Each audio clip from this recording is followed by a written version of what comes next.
नमस्कार, प्रणाम। मैं संदीप तिवारी।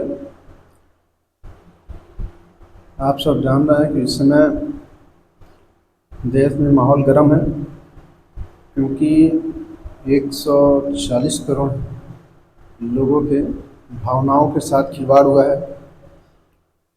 क्योंकि जो देशवासी 500 वर्षों से इंतजार कर रहे थे, राम मंदिर बने, राम मंदिर बना,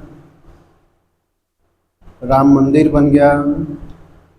पूरा उसका जो कार्यक्रम है सफलतापूर्वक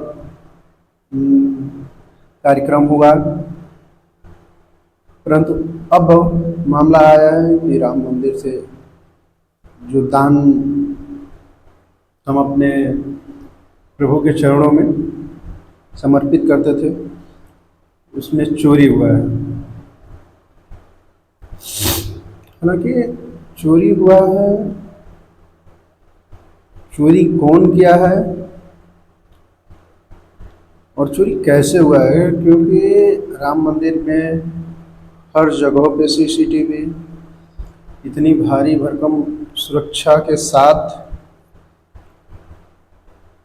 अगर चोरी हो जा रहा है तो ये बहुत गहरी बात है।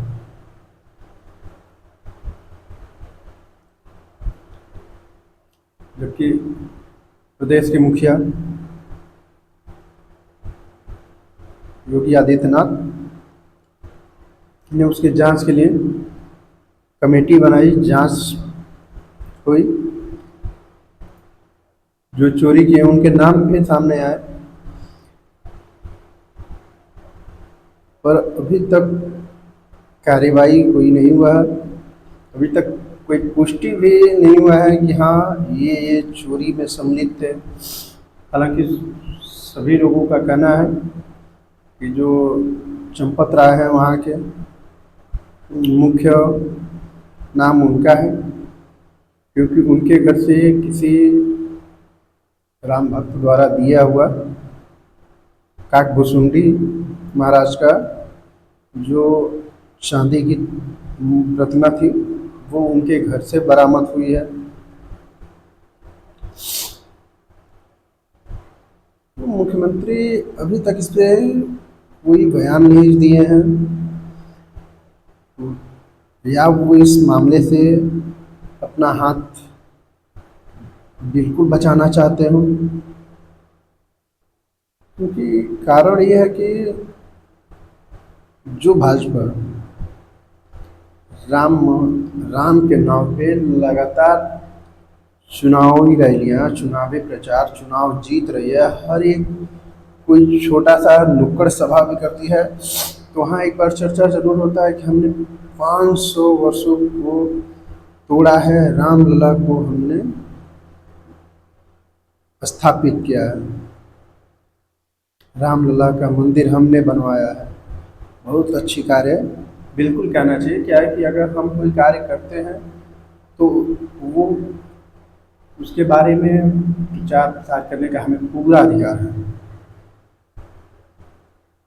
परंतु अगर हम वो कार्य कर दिए, सफलतापूर्वक हो भी गया, अगर हम किसी की निगरानी में रख भी दिए तो उसके साथ कोई त्रुटि हो रही तो उसकी भी जिम्मेदारी हमारी है।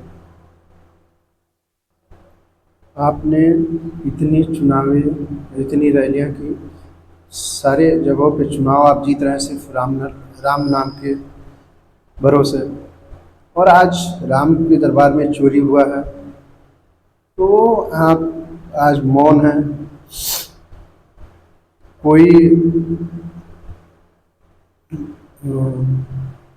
बयान नहीं वो आ रहा है, ना मुख्यमंत्री द्वारा, ना प्रधानमंत्री द्वारा। हालांकि मुख्यमंत्री जी कह रहे हैं कि विपक्षियों से मैं कहना चाहता हूं कि वो इस मामले में जो राम को ना लाने के लिए विरोध में इतने वकील ये वो कर दिए, आज वो राम मंदिर में दान पात्र से चोरी हुई चंदों को लेके इतना चिंता क्यों जता रहे हैं। मैं बस ये बताना चाहता हूँ कि यार ठीक है, आप लाए सब कुछ, ये आपको शुभकामनाएं। हम नहीं किए, वो नहीं किए, वो जाने। लेकिन अब उनका भी काम ये है कि टाइम टाइम पे, विपक्ष इसलिए होता है कि आप किसी गलत राह पे जा रहे हैं तो उसको रोके, समझाए। और आप उनकी बात नहीं सुन रहे हैं, ठीक है, उनकी भी बात ना सुने तो कम से कम आप तो ये तो जारी रखें कि जो भी दोषी हैं, जो दोषी पाए गए हैं, या इनके द्वारा कहने पे ये चोरी हुआ है, इस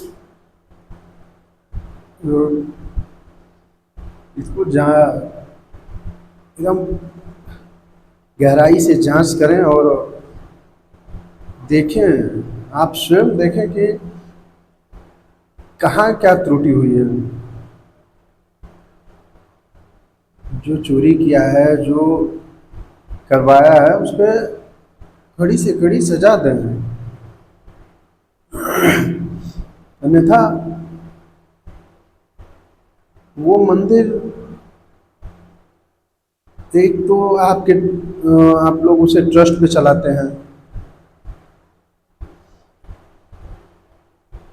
उसकी पैसा न हमारे धार्मिक कार्यों में लगता है, न अन्य किसी कार्यों में। उस पैसे से लेके आप किसी की कहीं सड़कें बनवाते हैं या कहीं क्या करते हैं, ठीक है, वो भी करना चाहिए, भगवान के दरबार से वो भी हो रहा है तो वो भी कोई बात नहीं है। कम से कम पर वो मंदिर से चोरी हुई, ये बहुत बड़ी बात है। अगर उस मंदिर से चोरी हो सकती तो जो हमारे आसपास शिवालय मंदिर जो भी है, वहाँ पे लोग अपना आस्था नहीं दिखा सकते हैं अब। क्या कि वहाँ तो आपकी कोई सुरक्षा भी नहीं है, ना आपके द्वारा लगाया हुआ कोई सीसीटीवी है। उनको बस ये लगेगा कि हम यहाँ दान दे के आ रहे हैं, ये क्या हुआ, कैसे हुआ, क्या करता होगा पुजारी वहाँ का।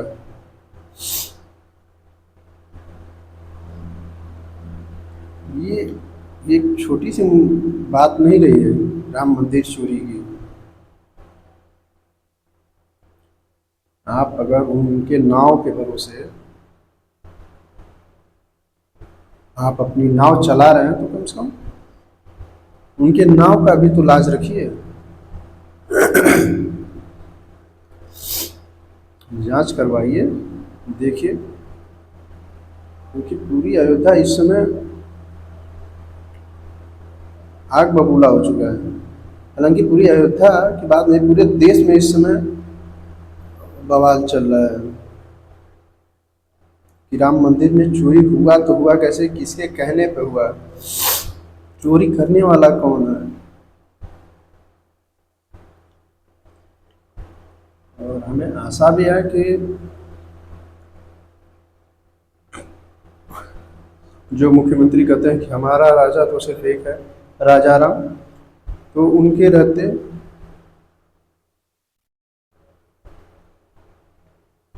ऐसी घटनाएं दोबारा नहीं होगी, और जो हुआ है उस पर भी कठोरतम कार्रवाई करें।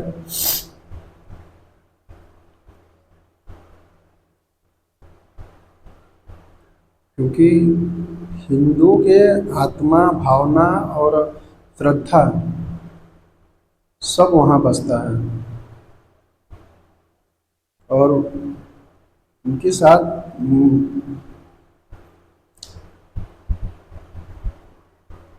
छेड़छाड़ कतई बर्दाश्त नहीं होगा, किसी भी प्रकार का कृत्य। महाराज जी, आपसे निवेदन है कि आप जल्द से जल्द वो